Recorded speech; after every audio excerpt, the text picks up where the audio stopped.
Dean Martin named the 10 most evil Hollywood actors. For millions of Americans, Dean Martin was the epitome of cool, the smooth-voiced crooner who glided through life with a drink in hand and a smile that suggested he was always in on the joke. Behind this relaxed public persona, however, was a shrewd observer of Hollywood's inner workings who witnessed firsthand the dark side of many of his famous contemporaries. Dean saw it all and remembered everything, revealed a longtime member of the Rat Pack's inner circle. He played the charming drunk on stage, but in reality, he was sharp, perceptive, and rarely missed a detail. His easygoing personality meant people let their guard down around him. Stars who maintained perfect public images would reveal their true selves, not realizing Dean was quietly taking mental notes. In the following minutes, we'll explore 10 legendary actors whom Dean Martin reportedly considered the most genuinely malevolent figures in Hollywood. Men whose carefully constructed public images concealed behavior so disturbing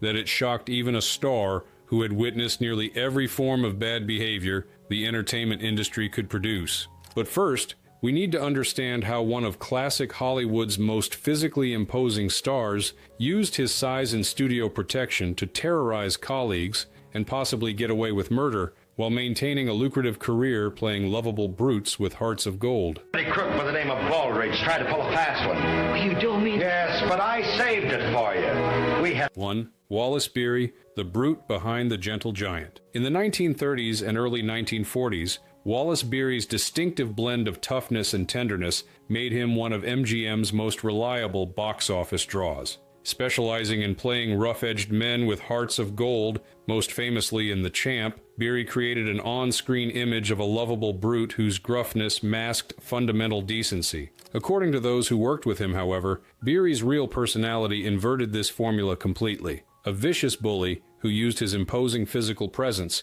he stood over 6 feet tall and weighed around 250 pounds, to intimidate and abuse virtually everyone around him. Dean Martin reportedly called Beery a pig who got away with everything, explained an entertainment historian who has studied Martin's career and associates. This assessment wasn't just about Beery's notorious rudeness or professional difficulties. It reflected Martin's belief that Beery was involved in genuinely criminal behavior that the studio system had systematically covered up for decades. The most disturbing allegations about Beery center around the death of comedian Ted Healy, the original creator of the Three Stooges. According to persistent Hollywood rumors that have been corroborated by multiple industry insiders over the years, Beery was part of a group that severely beat Healy outside the Trocadero nightclub in 1937. Healy died days later, with his injuries officially attributed to alcoholism-related causes, a conclusion that many found suspicious given the timing and circumstances.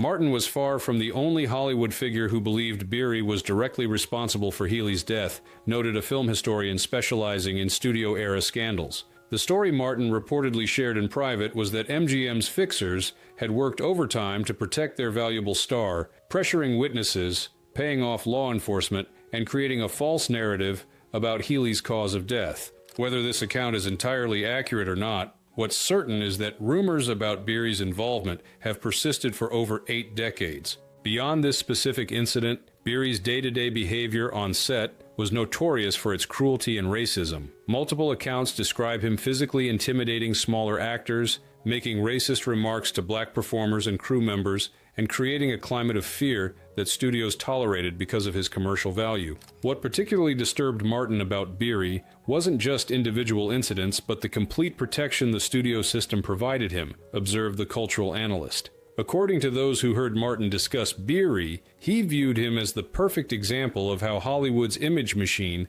could present someone as lovable on screen while enabling truly monstrous behavior behind the scenes. Martin reportedly said that Beery's ability to play sympathetic father figures while being a violent racist in real life represented everything corrupt about the studio system. This corruption extended to Beery's professional conduct as well. Despite his substantial salary and star status, he was known for stealing scenes from fellow actors through underhanded tactics, deliberately messing up their close-ups, stepping on their lines, or positioning himself to block them from the camera. These techniques allowed him to dominate scenes without improving his actual performance. A pig who got away with everything was Martin's succinct assessment of a man whose entire career rested on a fundamental lie. that the gruff exterior seen on screen hid a heart of gold, when the reality was precisely the opposite. According to those familiar with Martin's private conversations, he considered Beery the original template for how completely Hollywood could separate public image from private reality, setting a pattern of protection for abusive stars that would continue for decades.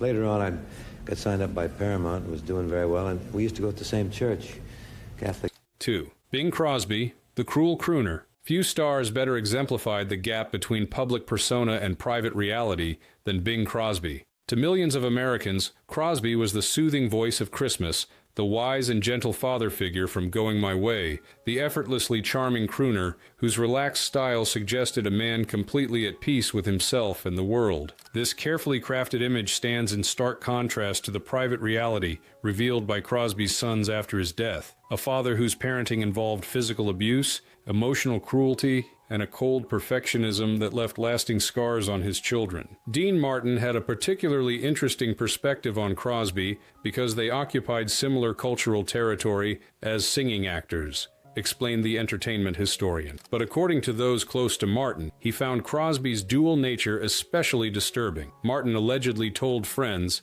"That guy's voice was angelic, but behind it, he was ice." It was an assessment that captured the fundamental disconnect between Crosby's warm public persona and the cold, controlling man described by those who knew him intimately. In their memoir, Going My Own Way, Gary Crosby, Bing's eldest son, and his brothers described a childhood dominated by fear and a desperate need to please a father who seemed incapable of showing genuine affection. Gary detailed how Bing had installed a trophy room in their home where he would take his sons to beat them for perceived transgressions, then expect them to emerge composed and without tears. Martin had children of his own, whom he treated with consistent warmth and affection, which reportedly made Crosby's behavior toward his sons particularly incomprehensible to him, noted the cultural analyst. While Martin cultivated a public image that was reasonably close to his actual personality, Crosby's entire public persona was built on qualities he apparently lacked in his private life: warmth, patience, gentle humor, and paternal wisdom. This level of disconnection struck Martin as not just hypocritical, but actively malevolent, using America's trust to conceal behavior that directly contradicted everything his image represented. This hypocrisy extended to Crosby's professional reputation as well. While he cultivated an image of casual perfection, those who worked with him described a man who maintained exacting standards and could be merciless toward colleagues who failed to meet his expectations, though his control was typically exercised through icy dismissal rather than explosive rage. Martin observed Crosby in professional settings enough to recognize that the easygoing manner was entirely calculated, said the Hollywood Insider. According to people who heard Martin discuss Crosby, what disturbed him most wasn't just the contrast between public charm and private cruelty, but Crosby's apparent enjoyment of the deception itself, the satisfaction he seemed to take in being beloved by millions while being feared by those closest to him. The contrast between Crosby's public persona and private reality became impossible to ignore after Gary Crosby published his memoir in 1983, 7 years after Bing's death. Though some family members disputed certain details, the overall picture of Bing as a harsh, physically abusive father was corroborated by multiple sources, including other Crosby children. What made Crosby particularly troubling in Martin's assessment was how thoroughly he had fooled America, concluded the historian. The voice that sang White Christmas with such apparent tenderness belonged to a man who regularly beat his children with a special leather strap that he called the belt. The kindly priest from Going My Way was played by someone who would punish his sons for weighing a single pound more than he deemed acceptable. It wasn't just hypocrisy, but a kind of cultural fraud that Martin found genuinely evil, using the trust of millions to disguise behavior that would have horrified those same loyal fans. I hate to repeat the obvious, but you are beautiful.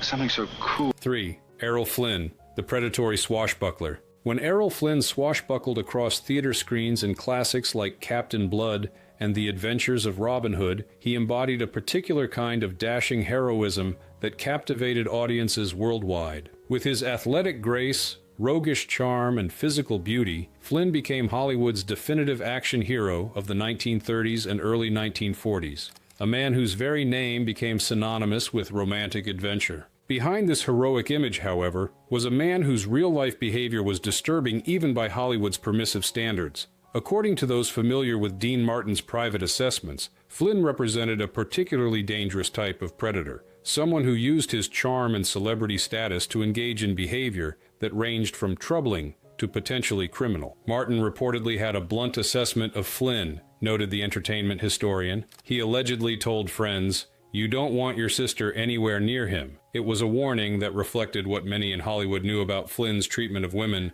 behavior that went far beyond the typical womanizing of the era into territory that was deeply problematic by any standard. Flynn's treatment of women resulted in 2 high-profile statutory rape trials in 1943, where he was charged with having sexual relationships with underage girls. Though he was acquitted in both cases, leading to the infamous phrase, "in like Flynn," the pattern of behavior continued throughout his life. Numerous women described encounters with Flynn that involved coercion, manipulation, and a disregard for consent that many found disturbing, even in an era with very different standards regarding sexual conduct. What Martin apparently found particularly disturbing about Flynn was not just his behavior itself, but the studio system's complete complicity in enabling and covering it up, explained the cultural analyst. According to those who heard Martin discuss Flynn, he viewed him as a perfect example of how Hollywood protected its valuable male stars regardless of their conduct, creating elaborate systems to clean up their messes,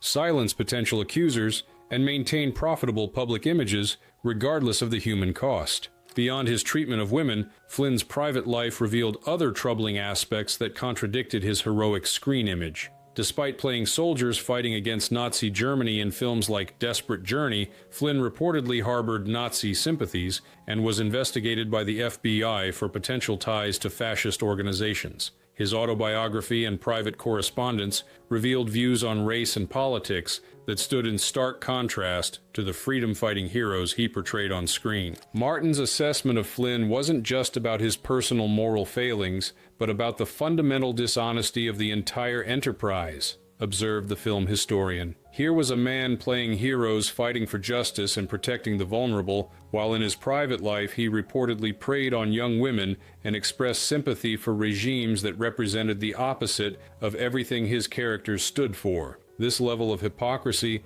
struck Martin as particularly evil, not just bad behavior, but a deliberate exploitation of the public's trust. Flynn's self-destructive tendencies, including legendary alcohol and drug consumption, eventually caught up with him physically. By the time of his death at age 50 in 1959, the once beautiful star appeared much older than his years, his health deteriorated by decades of excess. This physical decline served as a visible manifestation of the corruption that many, including Martin, believed lay at the core of Flynn's character. In Martin's view, Flynn represented everything wrong with how Hollywood created and protected its male stars, concluded the historian. The system didn't just tolerate his behavior, but actively facilitated it, cleaning up his messes and maintaining his heroic image while enabling conduct that caused real harm to vulnerable people. This combination of personal predation and systematic protection epitomized what Martin reportedly considered truly evil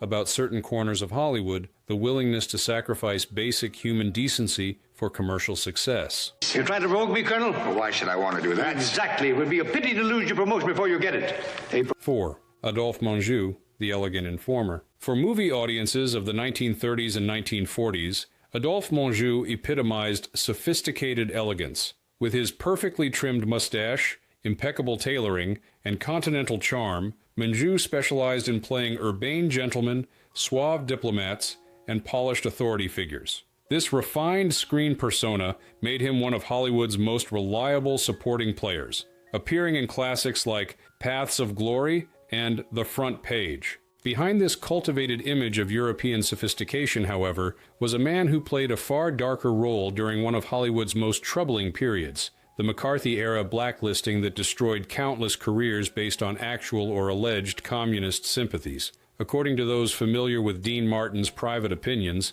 Menjou's enthusiastic participation in this witch hunt earned him a place among Hollywood's most genuinely malevolent figures. Martin reportedly had a particular distaste for Menjou, explained the Hollywood historian. According to those who heard him discuss the actor, Martin described Monjou as someone who ruined people with a smile, a reference to the contrast between his elegant public persona and his zealous participation in naming names to the House Un-American Activities Committee, HUAC. Monjou wasn't just a passive supporter of the anti-communist investigations that tore apart the film industry in the late 1940s and early 1950s. He was an active and enthusiastic participant. He testified before HUAC as a friendly witness, publicly supported the blacklisting of fellow actors and filmmakers, and served as a board member of the Motion Picture Alliance for the Preservation of American Ideals, an organization that actively encouraged the purging of suspected communists from Hollywood.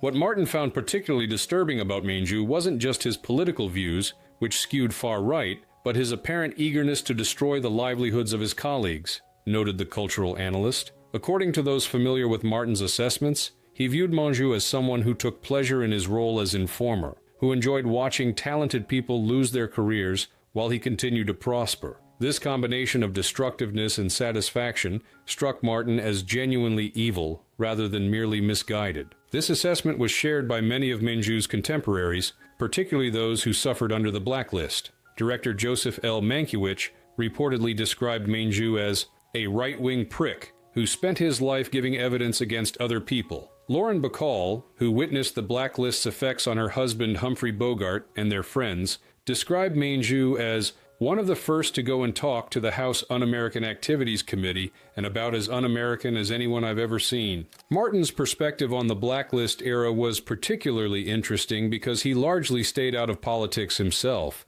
observed the entertainment journalist. He wasn't part of the liberal Hollywood crowd that was primarily targeted, nor was he aligned with the conservative faction that supported the investigations. This relative neutrality made his assessment of Monjou's behavior all the more significant. It wasn't based on ideological disagreement, but on a fundamental moral judgment about using power to harm others. What made Monjou's role as informer particularly insidious was how he leveraged his refined, trustworthy image to lend credibility to the witch hunt. His testimony carried weight precisely because he projected such sophistication and rationality on screen. This use of his cultivated persona to facilitate real-world harm represented, in Martin's reported view, a particularly cynical abuse of the public's trust. He ruined people with a smile, captured the essence of what made Monjou's behavior so disturbing. The elegant exterior concealing a willingness to destroy lives and careers, often based on flimsy evidence or personal grudges.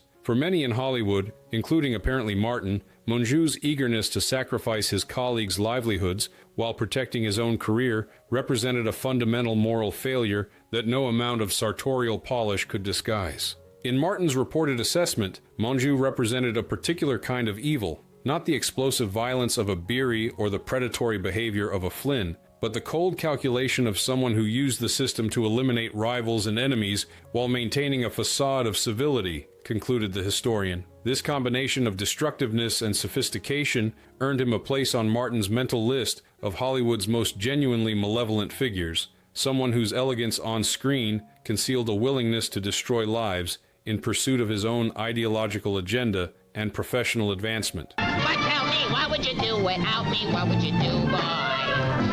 What would you do without me when I'm gone? 5. Jerry Lewis, the tyrannical clown. Few Hollywood relationships gave Dean Martin more insight into a fellow performer's true character than his decade-long partnership with Jerry Lewis. From 1946 to 1956, Martin and Lewis formed the most successful comedy team in America, starring in 16 films together and becoming genuine cultural phenomena. This professional proximity gave Martin a unique perspective on the gap between Lewis's public persona as a manic, childlike clown and his private reality as a controlling, often cruel perfectionist. No one knew Lewis better than Martin did, explained the entertainment historian. They performed together night after night for years, shared dressing rooms, traveled together, and witnessed each other at their best and worst. According to those close to Martin, what he saw in Lewis disturbed him deeply, a level of calculation, cruelty, and ego that contradicted everything about the seemingly spontaneous,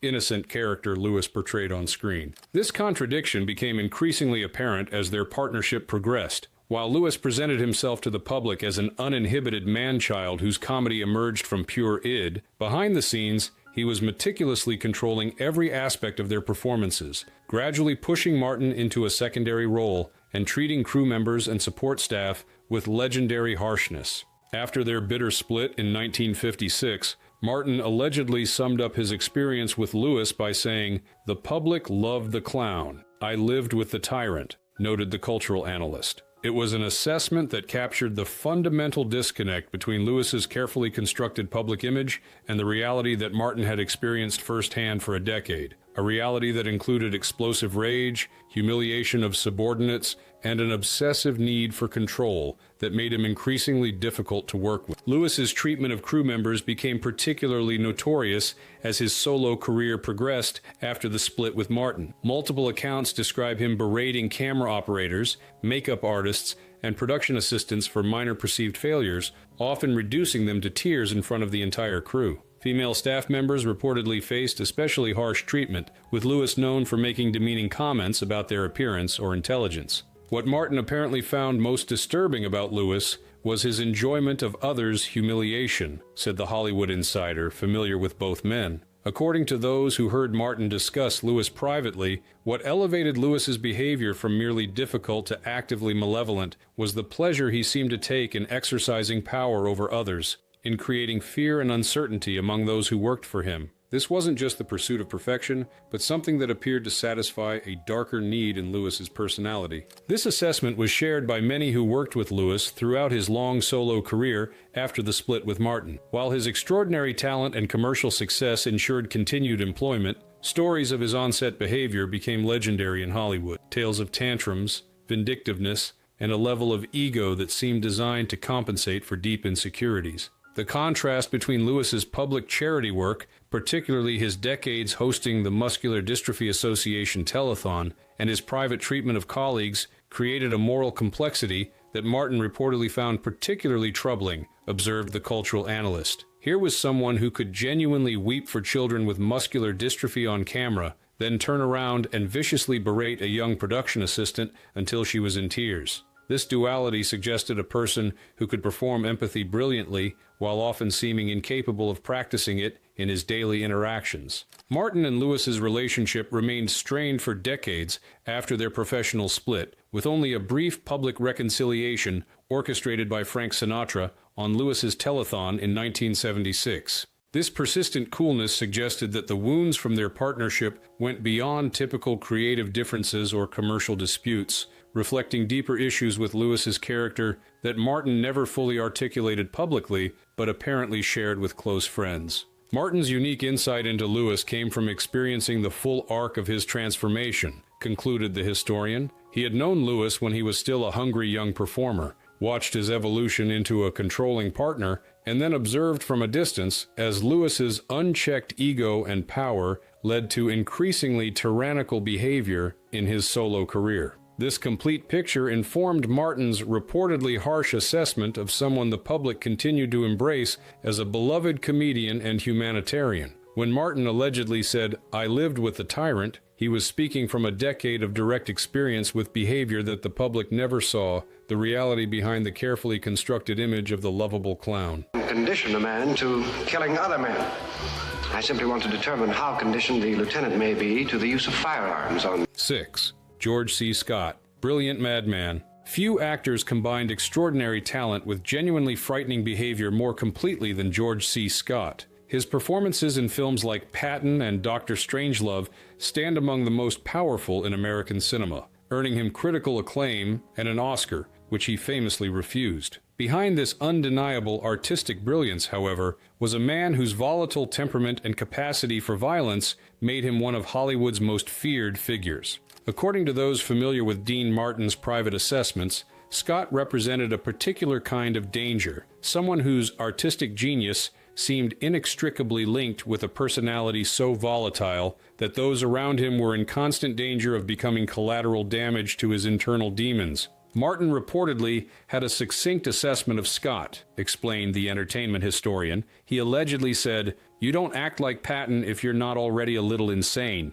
It was an observation that captured something essential about Scott, the sense that his most powerful performances weren't just acting, but channeling aspects of his own volatile personality through the characters he played. This volatility manifested in numerous documented incidents throughout Scott's career. He was known for punching walls, throwing furniture, and occasionally physically threatening directors and fellow actors when displeased with their work or decisions. His alcoholism exacerbated these tendencies, creating situations where sets would essentially shut down until Scott's rage had passed or he had been sufficiently placated to continue working. What Martin and others found particularly disturbing about Scott wasn't just his explosive temper, but its unpredictability, noted the cultural analyst. According to those who worked with him, Scott could be charming, intelligent, and collegial one moment, then erupt into terrifying rage with little warning. This Jekyll and Hyde quality meant that everyone around him lived in a state of constant anxiety,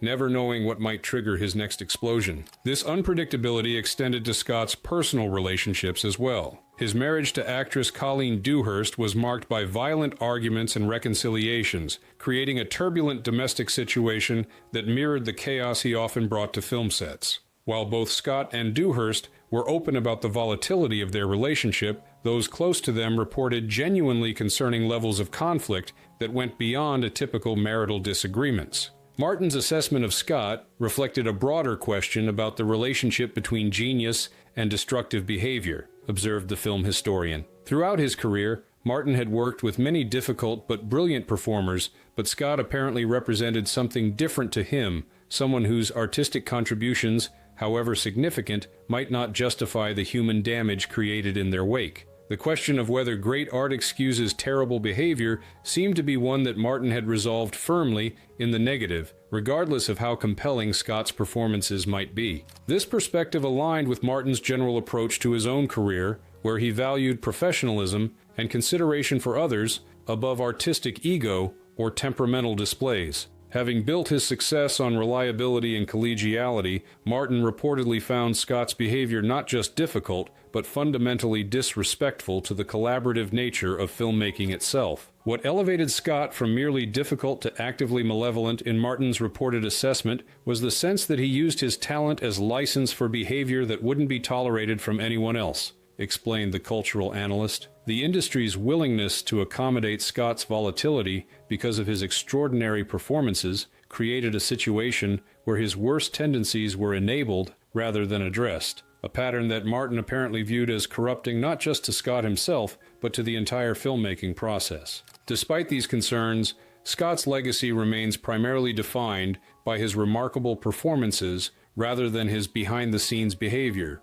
a reality that reflects the enduring power of his work, but also the industry's historical tendency to separate artistic achievement from personal conduct. For Martin and others who witnessed Scott's darker side, however, this separation represented a moral compromise that potentially valued art over basic human dignity. "You don't act like Patton if you're not already a little insane," captured something essential about both Scott's genius and his fundamental flaw. The thin line between channeling intense emotions for artistic purposes and allowing those same emotions to damage real people in the pursuit of performance. In Martin's reported view, crossing that line placed Scott among Hollywood's most problematic figures, regardless of the undeniable power of his work on screen. So the healthiest nation in the world.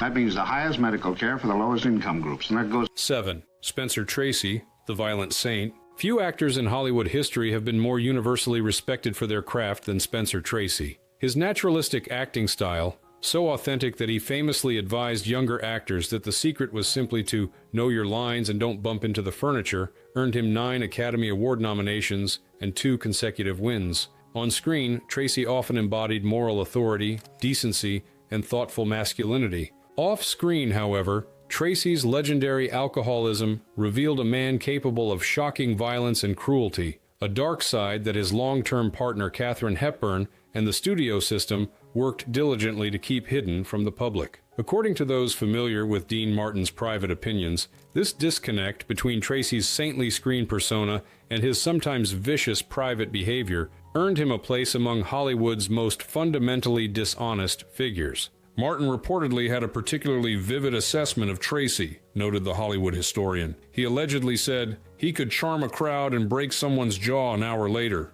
It was an observation that captured the jarring contrast between Tracy's public image as one of cinema's great humanists and the violent, unpredictable alcoholic known to those who encountered him in unguarded moments. Tracy's alcohol-fueled violence reportedly targeted various people in his orbit, but posed particular danger to women. Multiple accounts describe him slapping, shoving, or grabbing women, including Hepburn, during alcoholic episodes, behavior that was typically excused as the unfortunate side effect of his disease, rather than addressed as the abuse it represented. What troubled Martin and others about Tracy's case was how thoroughly his genuine artistic brilliance was used to excuse or minimize his frightening behavior, noted the cultural analyst. According to those who heard Martin discuss Tracy, what made his conduct particularly disturbing was the complete protection the Hollywood system provided, ensuring that his violent episodes were covered up, witnesses were silenced, and his saintly public image remained untarnished,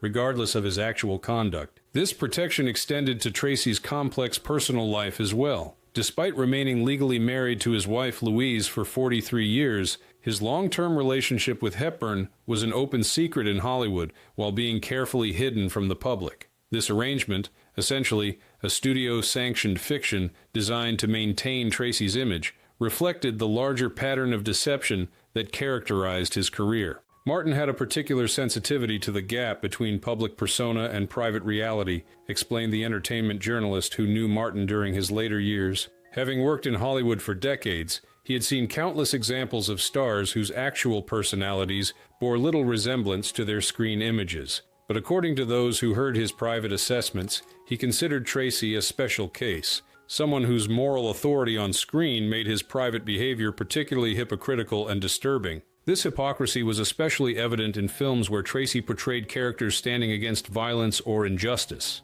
In classics like Bad Day at Black Rock or Inherit the Wind, Tracy embodied moral courage and principled resistance to brutality, values that his drunken behavior regularly contradicted in his personal life. For Martin, this disconnect apparently represented not just typical Hollywood image management, but a deeper kind of dishonesty. Tracy's case is complicated by the fact that he clearly struggled with genuine alcoholism at a time when the disease was poorly understood, explained the historian. But what made his situation particularly troubling to contemporaries like Martin was not just that he had a drinking problem, but that the entire Hollywood power structure conspired to shield him from any consequences for the violence that accompanied it. This systematic protection, rather than the alcoholism itself, was what Martin reportedly found most disturbing about Tracy's case. This protection created a situation where Tracy's victims, particularly the women he allegedly harmed while intoxicated, had no recourse and no voice. The combination of his artistic prestige, commercial value, and carefully maintained public image made him essentially untouchable, allowing behavior that would have resulted in serious consequences for less powerful men. He could charm a crowd and break someone's jaw an hour later, encapsulated what Martin reportedly found most disturbing about Tracy. Not just the duality of his personality, but the industry's willingness to maintain the charming public face while covering up the violence that lurked beneath it. This systemic dishonesty, in Martin's apparent view, implicated not just Tracy himself, but the entire Hollywood machinery that prioritized profitable illusions over basic truth and accountability.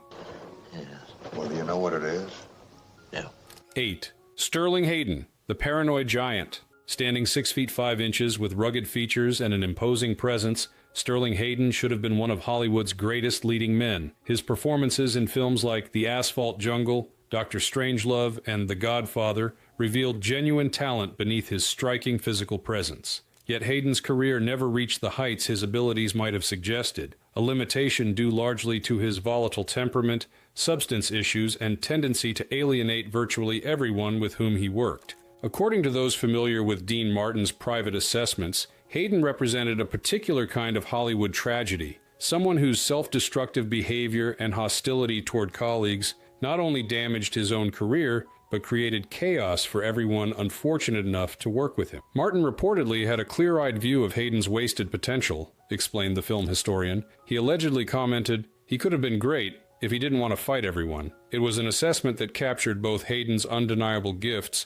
and the self-sabotage that prevented him from fully realizing them. Hayden's combative nature manifested in numerous documented incidents throughout his career. He was known for confronting directors, threatening producers, and occasionally engaging in physical altercations with fellow actors when displeased with their performance or behavior. His imposing size made these confrontations particularly intimidating, creating situations where sets would essentially shut down until Hayden could be calmed or temporarily removed. What Martin and others found particularly difficult about Hayden was his combination of physical intimidation and paranoia, noted the cultural analyst. According to those who worked with him, Hayden frequently believed others were conspiring against him or deliberately undermining his performance. These paranoid tendencies, likely exacerbated by his heavy marijuana use and alcohol consumption, created a working environment where everyone felt constantly on edge, never knowing what perceived slight might trigger his next outburst. This paranoia had some basis in Hayden's actual life experiences. As a former OSS agent during World War II and someone who briefly joined and then left the Communist Party, Hayden had legitimate reasons to feel watched and judged during the McCarthy era. His decision to cooperate with the House Un-American Activities Committee and name names, an action he later deeply regretted, added another layer of complexity to his already troubled psyche. Martin's assessment of Hayden reflected a broader frustration with how substance abuse and psychological issues could derail genuine talent, observed the entertainment journalist. Throughout his career, Martin had witnessed many performers struggle with various dependencies, but Hayden apparently represented an extreme case, someone whose combination of paranoia, anger, and substance issues made him not just difficult, but actively dangerous to work with. This dangerousness extended beyond mere unprofessionalism into behavior that created genuine risk for those around him. Hayden was known for making impulsive decisions that compromised productions, such as disappearing for days during scheduled shooting or making unauthorized changes to scenes that required extensive and expensive reshoots. What elevated Hayden from merely troubled to actively malevolent in Martin's reported view was his apparent disregard for how his behavior affected others, explained the cultural analyst. According to those who heard Martin discuss Hayden, what disturbed him most wasn't just the actor's personal demons, but his willingness to let those demons disrupt entire productions and damage the careers of everyone involved in his projects. This selfishness, combined with his capacity for intimidation, placed him in a different category from performers who simply struggled with their own issues. Despite these concerns, Hayden occasionally delivered performances of remarkable power and authenticity, moments that hinted at what might have been possible had he been able to control his destructive tendencies. His work in The Killing, and later as the corrupt police captain in The Godfather, showed an actor capable of capturing complex, morally ambiguous characters with unusual depth. He could have been great if he didn't want to fight everyone, captured both the tragedy and the warning in Hayden's story, the sense of potential never fully realized due to self-sabotage and interpersonal conflict. For Martin and others who witnessed Hayden's career, his legacy represented not just personal failure, but a cautionary tale about how even extraordinary talent cannot overcome the limitations imposed by destructive behavior and hostility toward collaborators. And finally, when I was 16, I went to California.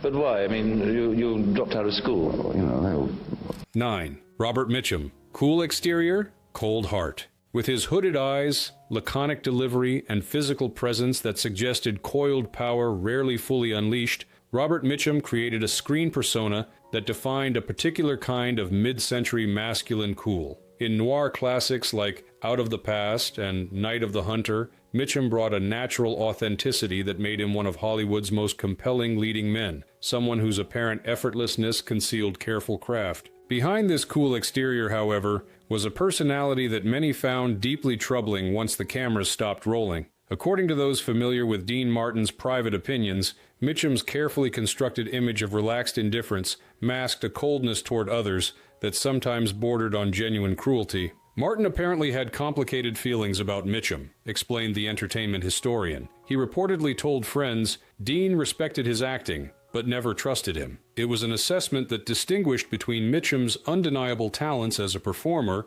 and the darker aspects of his character that emerged in unguarded moments. Mitchum's problematic behavior was well documented throughout his career. His 1948 arrest for marijuana possession, still highly scandalous in that era, revealed his willingness to flout conventional rules and expectations. More concerning were the numerous accounts of his conduct toward women, which ranged from verbal harassment to alleged physical intimidation when intoxicated. What Martin reportedly found particularly disturbing about Mitchum wasn't just individual incidents, but a deeper coldness that seemed to underlie his interactions, noted the cultural analyst. According to those who heard Martin discuss him, what separated Mitchum from simply being another hard-drinking, occasionally difficult star was his apparent lack of empathy, a quality that manifested in casual cruelty toward those with less power and a willingness to use others' vulnerabilities against them. This coldness expressed itself in Mitchum's notorious on-set practical jokes, which often crossed the line from good-natured ribbing into genuinely humiliating experiences for their targets. Unlike typical Hollywood pranks designed to relieve tension, Mitchum's jokes frequently seemed calculated to expose weaknesses or create discomfort, particularly for younger or less established performers. Martin had a particular sensitivity to how established stars treated newcomers or those with less industry power, explained The Hollywood Insider. Having come up through the ranks himself, he valued colleagues who mentored young talent rather than intimidating or humiliating them. According to those who knew both men, Martin viewed Mitchum's treatment of less powerful industry figures as revealing something fundamental about his character, a coldness that all his on-screen charisma couldn't fully disguise. This assessment was shared by numerous collaborators throughout Mitchum's long career. While many praised his professionalism and undeniable screen presence, others described encounters that left them genuinely shaken by what they perceived as a lack of basic human warmth beneath the cool facade. This duality created a complicated legacy, extraordinary performances that continue to resonate decades later, delivered by a man many found deeply unsettling in personal interactions. What made Mitchum's case interesting in Martin's reported view was how thoroughly the actor's screen persona incorporated elements of his actual personality while strategically omitting others, observed the film historian. The cool detachment, the sense of a man operating by his own moral code, the suggestion of having seen humanity at its worst, these qualities that made Mitchum so compelling on screen reflected actual aspects of his character. What the camera didn't capture was the coldness that those same qualities could manifest in his treatment of real people. Mitchum's own statements about his career often reinforced this unsettling quality. He famously described acting as the easiest job since stealing, suggesting a cynical view of both his profession and his audience. While partly playing into his established image as someone too cool to care, these comments also revealed a genuine detachment from the emotional investment most actors bring to their craft. Dean respected his acting, but never trusted him, encapsulated the complexity of Mitchum's legacy, the undeniable power of his performances set against the unsettling quality many perceived in his personal interactions. For Martin and others who worked in Hollywood during Mitchum's era, this disconnect represented a reminder that the qualities that make someone compelling on screen may emerge from aspects of personality that are far less admirable when encountered directly. Day I hate him, I'm still here. You got it? I'm still here.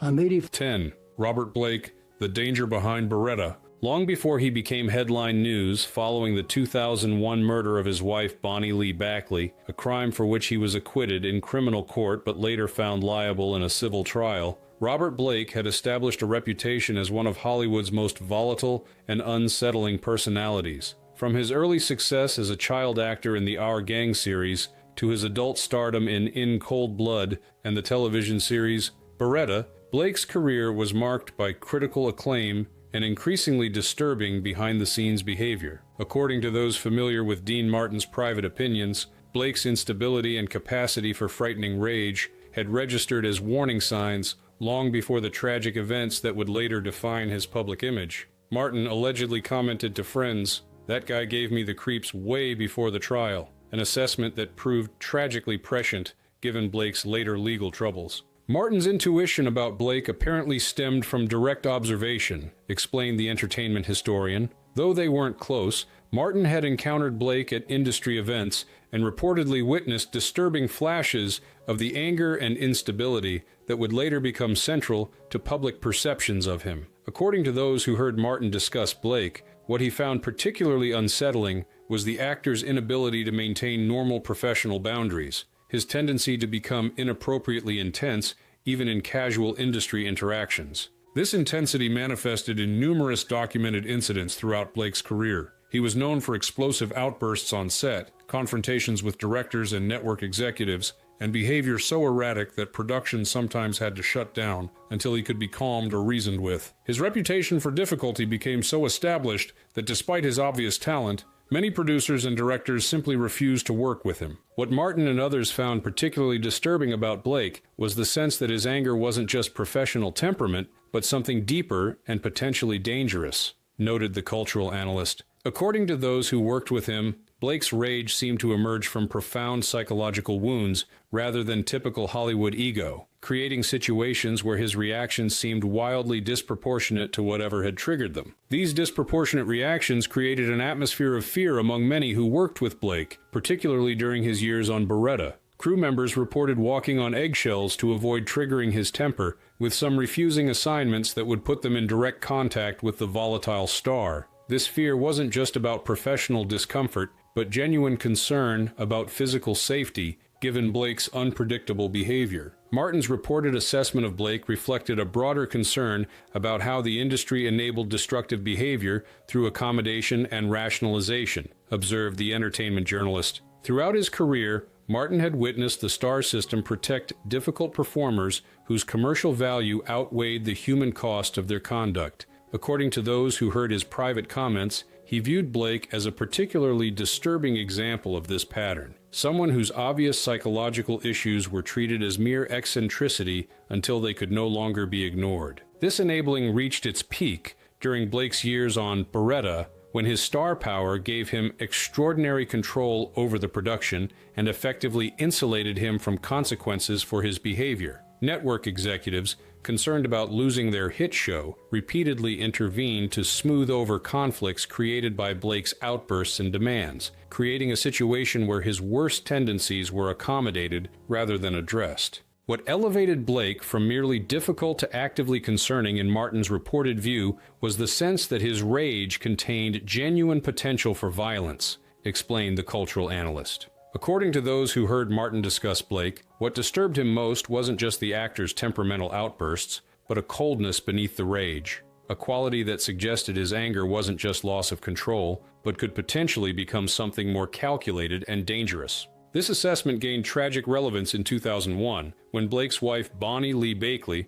was found shot to death in their car outside a Studio City restaurant where the couple had just dined. The subsequent investigation and trials became one of Hollywood's most sensational legal cases, with Blake ultimately acquitted of murder in criminal court, but later found liable for her wrongful death in a civil proceeding. That Guy Gave Me the Creeps way before the trial captured something essential about both Blake's troubled history and the industry's failure to address the warning signs it presented. For Martin and others who had witnessed Blake's volatility decades before his legal troubles, the tragedy represented not just an isolated incident, but the culmination of a pattern of behavior that had been visible and largely excused throughout his long career in Hollywood.